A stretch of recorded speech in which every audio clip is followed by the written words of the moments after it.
Hello दोस्तों, स्वागत है आपका एक नई कहानी में। हमारी कहानियाँ अगर आपको पसंद आती है तो चैनल को लाइक, शेयर और सब्सक्राइब करना ना भूलें। देर रात अचानक ही पिताजी की तबीयत बिगड़ गई।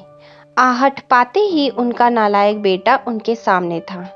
माँ ड्राइवर बुलाने की बात कह रही थी, पर उसने सोचा अब इतनी रात को इतनी जल्दी ड्राइवर कहाँ आ पाएगा। यह कहते हुए उसने सहज जिद और अपने मजबूत कंधों के सहारे बाऊजी को कार में बिठाया और तेजी से हॉस्पिटल की ओर भागा। बाऊजी दर्द से कराहने के साथ ही उसे डांट भी रहे थे। धीरे चला नालायक, एक काम जो इससे ठीक से हो जाए।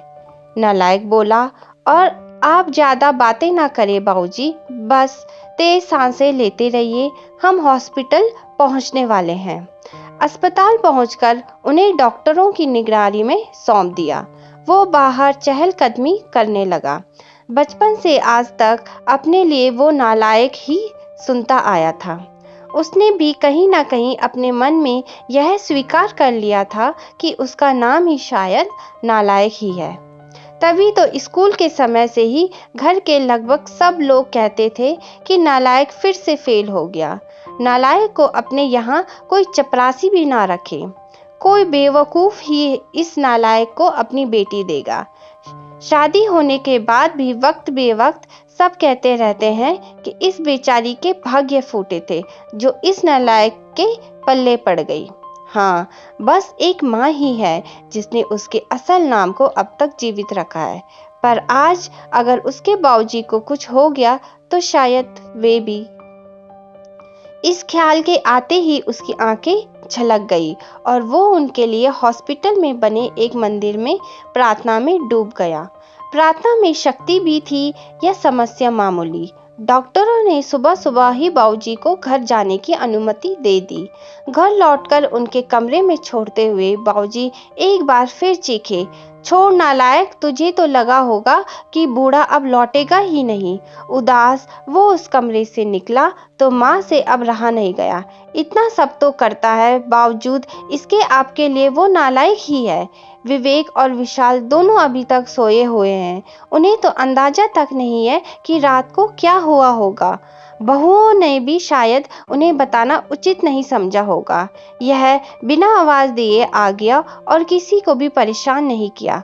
भगवान ना करे कल को कुछ अनहोनी हो जाती तो, और आप हैं कि उसे शर्मिंदा करने और डांटने का एक भी मौका नहीं छोड़ते। कहते कहते माँ रोने लगी थी। इस बार बाऊजी ने आश्चर्य भरी नजरों से उनकी ओर देखा और फिर नजरें नीचे कर ली। माँ रोते रोते बोल रही थी, अरे क्या कमी है हमारे बेटे में। हाँ, मानती हूँ पढ़ाई में थोड़ा कमजोर था, तो क्या सभी होशियार ही होते हैं। वो अपना परिवार, हम दोनों को, घर मकान, पुश्तैनी कारोबार, रिश्तेदार और रिश्तेदारी सब कुछ तो बखूबी संभाल रहा है। जबकि आपके बाकी दोनों बेटे जिन्हें आप लायक समझते हैं, वो बेटे तो सिर्फ अपनी बीवी और बच्चों के अलावा ज्यादा से ज्यादा अपने ससुराल का ध्यान रखते हैं। कभी पूछा आपसे कि आपकी तबीयत कैसी है? और आप हैं कि। बाऊजी बोले, सरला, तुम भी मेरी भावनाएं नहीं समझ पाई, मेरे शब्द ही पकड़े ना। क्या तुझे भी यही लगता है कि इतना सब होने के बाद भी इसे बेटा कह के नहीं बुला पाने का, गले से नहीं लगा पाने का दुख तो मुझे नहीं है? क्या मेरा दिल पत्थर का है? हाँ सरला, सच कहूँ दुख तो मुझे भी होता है, पर उससे भी अधिक डर लगता है कि कहीं ये भी उनकी तरह लायक ना बन जाए।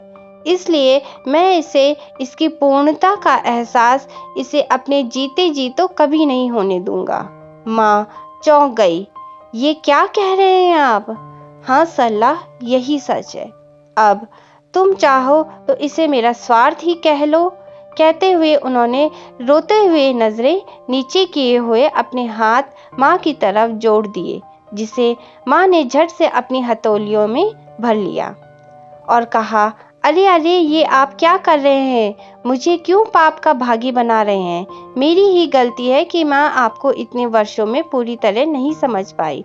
और दूसरी ओर दरवाजे पर वह नालायक खड़ा खड़ा यह सारी बात सुन रहा था।